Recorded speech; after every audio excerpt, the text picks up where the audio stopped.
Bismillahirrahmanirrahim. Berikut ini adalah penjelasan tentang syarat-syarat qada dan juga waktunya. Maka salah satu syarat qada yang diperselisihkan oleh para ulama adalah soal tertib atau urut-urutannya. Nah, soalnya mereka dalam hal ini para ulama juga berselisih pendapat tentang kewajiban mengqada sholat-sholat yang terlupakan secara urutannya, yakni mana yang harus didahulukan antara sholat-sholat yang terlupa atau melakukan sholat yang diwajibkan pada waktunya, dan antara sesama sholat-sholat yang terlupakan.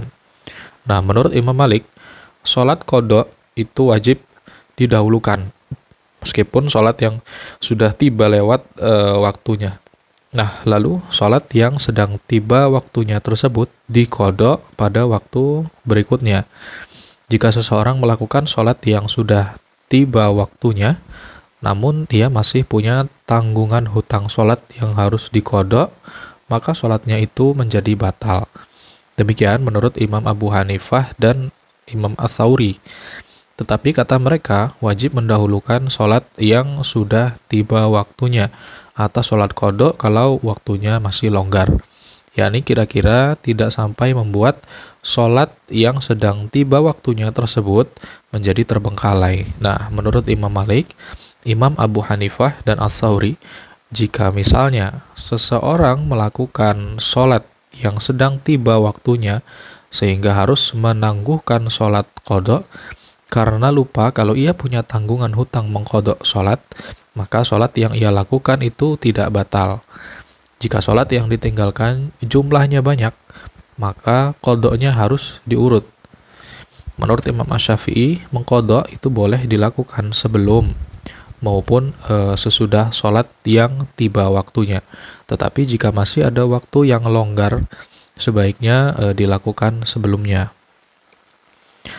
Nah, perbedaan pendapat tersebut juga disebabkan karena beragamnya hadis tentang masalah ini, dan juga karena perbedaan mereka apakah sholat qada itu bisa disamakan dengan sholat yang bukan qada atau tidak. Dalam hal ini ada dua hadis yang bertentangan. Yang pertama, hadis yang diriwayatkan dari Rasulullah. Sesungguhnya beliau bersabda, "Man nasiya sholatan wa huwa ma'al imami fi ukhra falyusalli ma'al imam. Fa idza faragha min sholatihi falyu'idis sholata allati nasiya. Tsummal yu'idis sholata allati shalla ma'al imam." Barang siapa meninggalkan sholat karena lupa dan ia baru teringat saat sedang sholat bersama imam, maka hendaklah ia meneruskan sholatnya bersama imam itu. Dan jika sudah selesai sholat, hendaklah dia mengqada sholat yang telah ditinggalkannya itu. Kemudian hendaklah ia mengulangi sholat yang ia lakukan bersama imam tersebut. Nah, murid-murid Imam Asy-Syafi'i menilai dhaif hadis ini. Sebaliknya, mereka menilai sahih hadis yang bersumber dari Ibnu Abbas. Sesungguhnya Nabi bersabda, "Idza nasiya ahadukum sholatan fadzakaraha wa huwa fi sholatin maktubatin falyutimma allati huwa fiha fa idza faragha minha qada allati nasiya." Apabila salah seorang kalian meninggalkan sholat fardu karena lupa, maka hendaklah dia menyempurnakan sholat fardu yang sedang ia lakukan itu. Dan jika sudah selesai, maka dia baru mengqada sholat yang dia tinggalkan tersebut. Hadis sahih dalam bab ini adalah seperti yang sudah dijelaskan sebelumnya, yakni sabda Nabi, jika salah seorang kalian meninggalkan sholat karena tidur atau karena lupa dan seterusnya. Nah, perihal perbedaan pendapat para ulama dari segi apakah sholat qada bisa disamakan dengan sholat yang bukan qada atau tidak, maka ulama-ulama yang menganggap sama antara waktu qada dengan waktu ada, mereka berbeda pendapat. Kata sebagian mereka, waktu sholat qada itu disamakan dengan waktu sholat ada, mengingat sholat qada tidak memiliki waktu tersendiri. Jadi sholat zuhur itu harus diqada dalam waktu zuhur.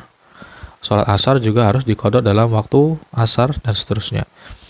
Dan kata ulama-ulama dari mazhab Maliki, qada itu diurut dari segi pelaksanaannya, bukan dari segi waktunya. Jadi sholat qada zuhur tidak harus dilakukan dalam waktu zuhur, dan sholat qada asar itu tidak harus dilakukan dalam waktu asar. Tetapi yang harus didahulukan adalah qada sholat zuhur, baru qada sholat asar. Sebelum pelaksanaan qada asar, Nabi bersabda, berdasarkan sabda Nabi, hendaklah ia mengqadanya begitu ingat. Kata mereka ini menunjukkan kalau waktu mengqada adalah saat teringat. Jadi kalau waktu tersebut justru digunakan untuk melakukan sholat yang bukan qada, maka sholat tersebut batal. Tetapi ini tidak ada artinya sama sekali. Sebab jika waktu ketika teringat tersebut digunakan untuk mengqada sholat fardu, berarti hal itu juga digunakan untuk melakukan sholat fardu yang sedang tiba pada saat itu, atau untuk mengqada sholat qada yang lain kalau sholat yang ditinggalkan lebih dari satu. Nah, jika waktunya hanya satu, sementara kewajiban yang harus dilakukan itu lebih dari satu, maka seharusnya dilakukan secara berurutan, bukan dengan menganggap batal kewajiban yang lain. Nah, hal ini sama dengan yang berlaku soal mengurut bagian-bagian dalam rukun sholat. Nah, menurut Ibnu Rushd, pendapat Imam Malik yang menganggap batal melakukan sholat wajib yang sedang tiba waktunya sebelum mengqada adalah pendapat lemah dan tidak bisa dibuat pegangan, kecuali dengan cara mengkompromikan pendapat ulama-ulama yang menerima cara itu, yakni waktu tersebut selain digunakan untuk mengqada sholat, juga digunakan untuk melakukan sholat fardu yang tiba waktunya, seperti pendapat yang dijelaskan sebelumnya oleh Imam Abu Hanifah dan juga Imam Asy-Syafi'i. Nah, pada saat peristiwa Perang Khandaq, Nabi mengqada sholat yang ditinggalkan secara urut, yakni dengan mendahulukan qada sebelum melakukan sholat fardu yang sedang tiba waktunya, karena masih ada sisa waktu yang masih longgar. Nah, inilah yang dijadikan pedoman oleh ulama yang mengharuskan qada terhadap orang yang meninggalkan sholat dengan sengaja. Tetapi ini tidak tepat, selain hukumnya sudah dinasakh, sholat yang beliau qada tersebut bukan karena sengaja, melainkan karena ada uzur syar'i. Nah, pendapat yang menentukan waktu untuk qada ialah waktu-waktu untuk sholat fardu, dan di luar waktu-waktu tersebut hanya berdasarkan kesepakatan para ulama atau ijma'.